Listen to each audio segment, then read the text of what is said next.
साहब, बात शुरू हुई एमकेएम से, फिर जमीयत उलमा इस्लाम पे, फिर बीएपी पे, फिर आईपीपी पे, फिर काफ लीग पे।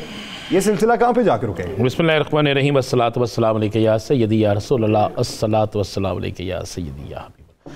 हमें तो सबसे पहले यासर इस बात पे गौर करना चाहिए कि राना सनाउल्लाह साहब ने कुछ दिन पहले कहा था कि जनाब हमारी पंजाब के अंदर 121 से 125 नशस्तें हैं अकेले। जी, यही कहा था ना जी, आपके शहर की, आपको अच्छी तरह याद होगा। जी जी। अब क्या हुआ है, अब उन्होंने मुस्लिम लीग काफ 3 सीटों की जमात, उससे भी इत्तेहाद के लिए चले गए सीट एडजस्टमेंट के लिए। सीट एडजस्टमेंट और इत्तेहाद में फ़र्क कोई नहीं होता, ये सिर्फ फिक्रे का, अल्फाज का हेर फेर है। उसके बाद आज दूसरी मुलाकात होगी तहरीक इस्तेहकाम पाकिस्तान से भी। मैंने तो उसी दिन कह दिया था, याद करें जब ओन चौधरी साहब लेने गए थे मियाँ साहब को, जब जहाज़ भी इस्तेमाल हुआ था तो फरदौस आशिक ईवान साहिबा मेरी बहन और बाकी लोग कुछ और कह रहे थे। तो ये सारे जितनी जमातें थी एंटी पीटीआई, ये सब इकट्ठी हो रही है। अब मियाँ साहब ने समझ ले कि मौलाना फजलुर रहमान वाली सीट संभाल ली है और उस सीट की स्टेयरिंग पे बैठ गए उस गाड़ी के।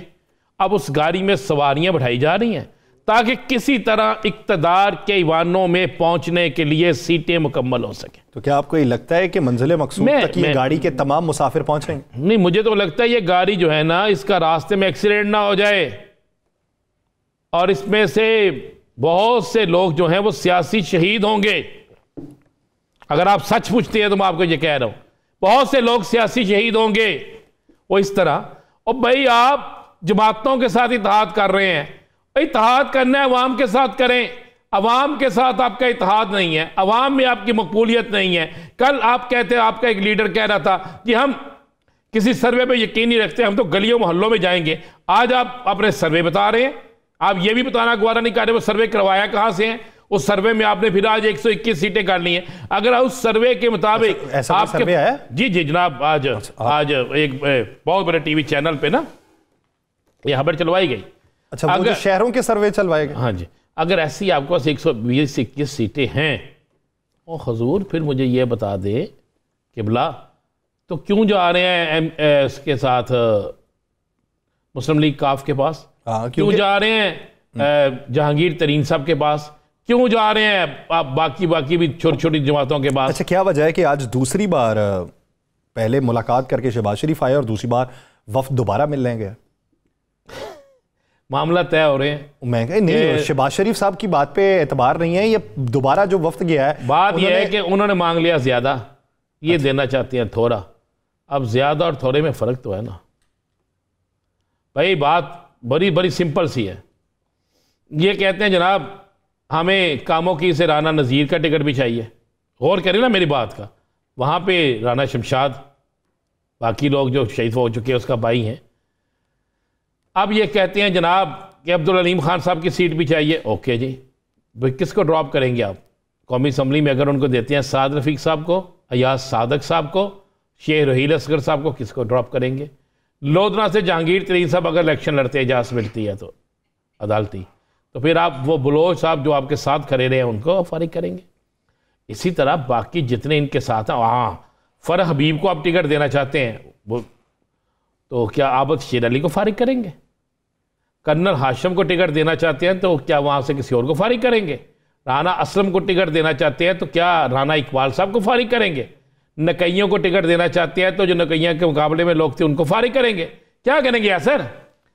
असल मसला ये है, वो मांग ज्यादा रहे हैं, ये दे थोड़ी रहे हैं, लेकिन ये चाहते हैं जनाब हम एक ऐसा इत्तेहाद बना ले, एक ऐसी एडजस्टमेंट बना ले कि किसी तरीके से इक्तदार के ट्रक की सवारियां मुकम्मल हो जाए।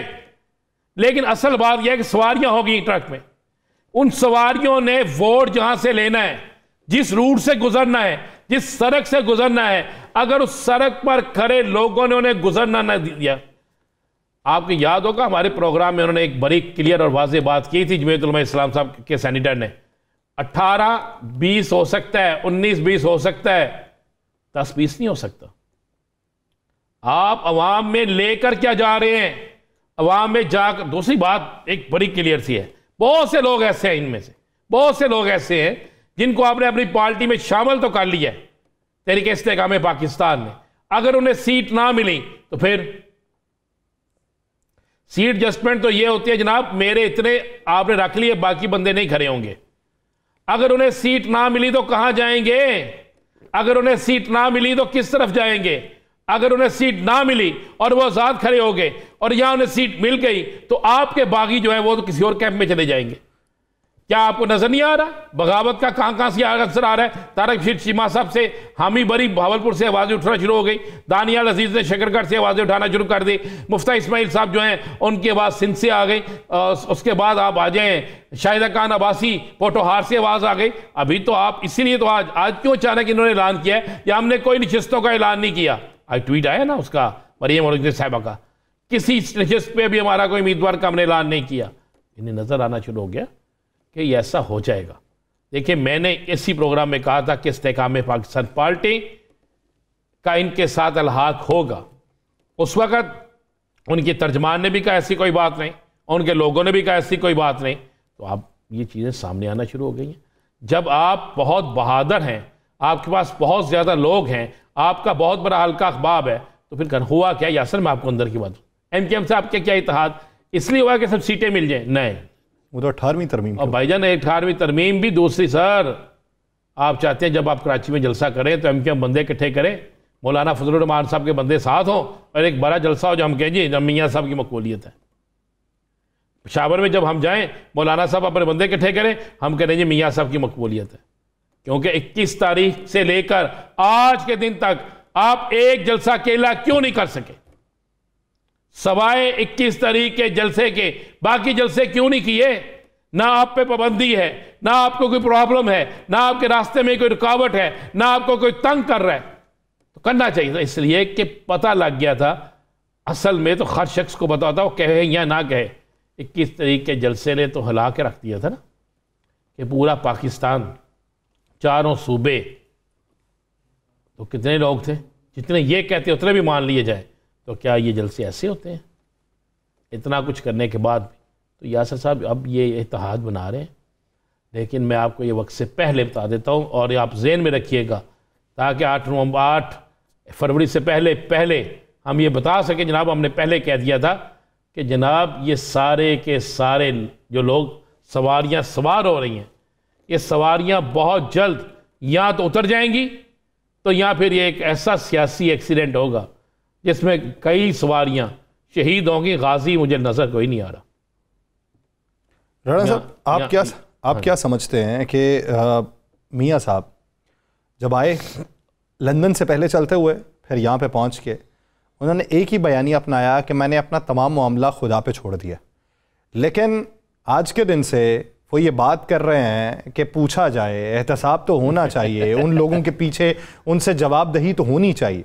ये जो नया मोड़ आया तो मामला खुदा पे छोड़ने के बाद वो कह रहे हैं कि भाईजान पूछें, मुतालिबा कर रहे हैं, तो ये टर्न क्यों है? ये बिल्कुल बड़ी मैंने सुना आज ये टर्न अभी आगे जाके कई टर्न लेने और अभी आगे जाके और कई लेने हैं।